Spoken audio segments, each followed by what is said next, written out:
how the media, gangs, and violent youth of today affect our prison system, as well as our jails. Hi, I'm Gary York, True Prison Stories. Please subscribe if you like this video.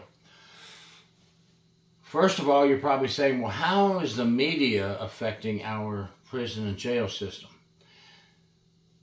The media is demonizing our correctional officers, making them to look like the bad guys. Now, that's the same with law enforcement altogether, whether you're on the street or you're law enforcement in a jail or a prison. It's always seems as if the media wants to say, this officer did this, that officer did that, only showing the officer's response to an incident, but not the entire incident and what the other person did to instigate this incident. That happens in the jails and prisons as well. Now, why is media hurting our correctional officers? Well, we do have a few bad apples, okay? All professions do. Lawyers, doctors, dentists, okay? We need to take care of the bad apples and cut that cancer out. But what we're not showing is the 99% of honest, hardworking officers. And the media will blow out of proportion many things correctional officers do and law enforcement officers do. With this trend going on, younger inmates who have seen this for the last 5, 6, 7, 8 years, this trend, are seeing this, and they're building a hatred even more for uniformed staff, emergency personnel. And they're acting out on that within our jail and prison system by attacking officers violently more often, in my opinion, now than ever. South Carolina recently had 2 CERT members back-to-back within a few weeks attacked violently and stabbed and beaten by inmates with a lock and a sock.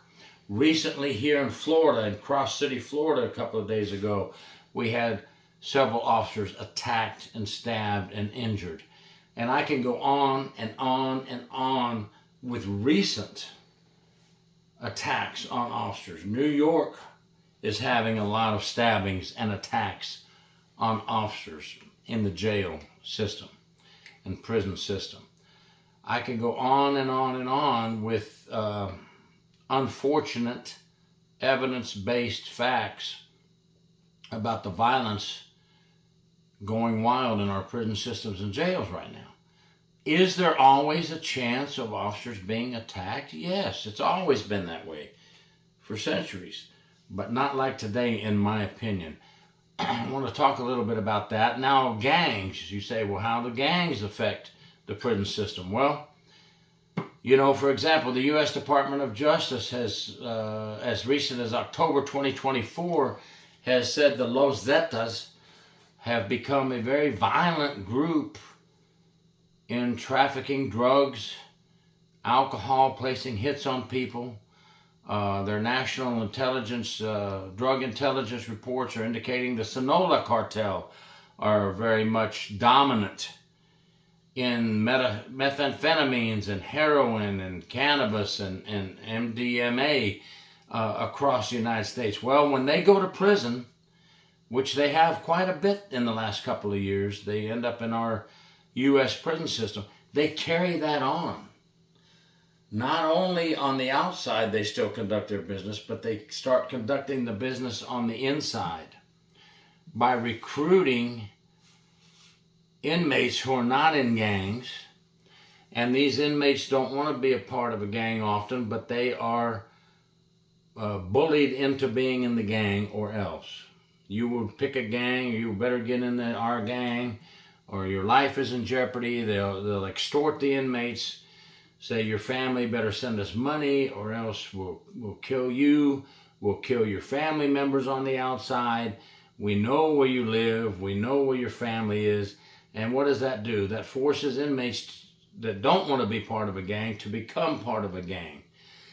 What else do the gangs do in the prison? Well, they continue the drug trade and have drugs enter our prison and jails so they can make money, so they can double and triple their money on drugs with help of outside bank accounts, outside family members, and again extort inmates to have their family members send money.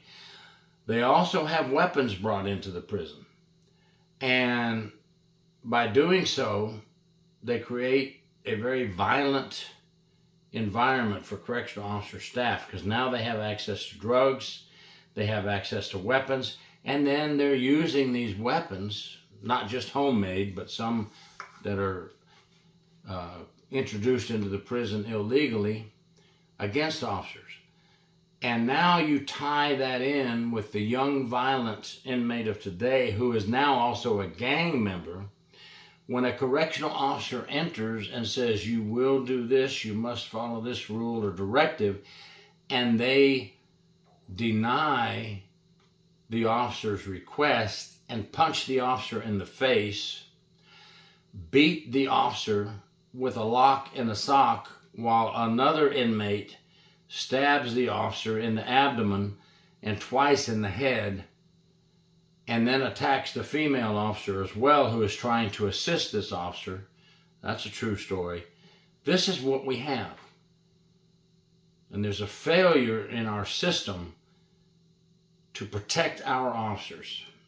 That's the easiest way I can say it. A failure in our system, because I believe our system is also caving in to the media hype that we're too tough on criminals. Folks, criminals who are sentenced in a court, either by pleading out to a deal, or sentenced by a jury of their peers, are there to do their time for their crime, but they're not there to attack officers and injure our officers and put them in the hospitals, and in some cases even killing our officers. Why is this getting out of hand in today's prison and jail system management? We're caving in, folks, to outside influence. We're caving in to the media. We may be caving in to the cartel even. I'll go that far. To their power and their strength. We need to be more powerful than they are. They don't need to be coming into our prison system and running our system. We run the system. We must give our officers the leniency to discipline inmates. And we also need to teach our officers, we're not going to abuse inmates, no. We're not going to be like them and cross the line and commit a crime. And if you as an officer decide to be a bad apple and cross the line and commit a crime, you must be willing to do your time also. I have to put that out there. We can discipline, we can control, and we can manage our inmates without committing a crime. And that's all I'll say about that part. We have to work against the violence and inmate manipulation with better training, number one. We are not training our officers enough in inmate violence and inmate manipulation. We need to train our officers on what they can do to discipline the inmates, and management as well needs to wake up.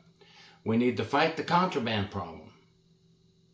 Management, it's okay to do shakedowns. You won't offend anybody. Surprise shakedowns. Don't just wait till officers are injured and attacked to do a shakedown of a dorm or a housing unit. Do random shakedowns. Bring those laundry carts in the dorm. Remove those inmates and put them on the wall. Pat them down. Move them out of the area and shake down that dorm. Doesn't have to be only after an incident occurs. Oh, I know, staff shortage. I know. But we can do it. We can find a way. even if we have to get some of our higher ranking uniformed staff to get in there and help. They don't have to be doing the dorm shakedown, but they can help run the control room while we do it. They can help with chow time while we do things we need to do. Everybody needs to pitch in right now. It's getting critical, and I call it critical, when officers at Cross City, Florida get hurt and injured badly. When officers in South Carolina are getting hurt and injured badly over and over. In New York, over and over. And that's not the only place. It's across the country. We must put a stop to the bad apples as well and take control of contraband issues. The bad apples are bringing some of this dangerous contraband right through the front door. And when I say bad apples, people are thinking uniform. Well, sometimes it is, but sometimes it's the food service worker in the prison. Sometimes it's the drug counselor. It's even been chaplain volunteers, and it's even been chaplains. It's been nurses. It's been dental assistants. It's been maintenance workers. Get the big picture, folks. We need to help our officers. Another big area and big problem, equipment safety. Not just staff shortage, we know that already. I've done videos on staff shortage quite often if you look through my list of how it affects the prison system and keeping inmates under control. But our maintenance, okay, let's say you go in with a less lethal grenade launcher with your CERT team, and this is going to be used to quell the disturbance and hopefully not have to use hands-on, and the grenade launcher is not operating properly. Or you go in with a pepper ball gun and it has not been through a service or maintenance or check, and it is not firing properly. You think that hasn't happened? I just spoke to people this morning where it's happened. They asked me not to give their names, but I spoke to people this morning who have had defective equipment that is supposed to be used to quell a disturbance, to get 60 inmates back in their cells. Now, when that equipment is faulty and our officers have to go in now with the CERT team and other officers and put them back in their cells, we're putting ourselves in a violent, dangerous situation.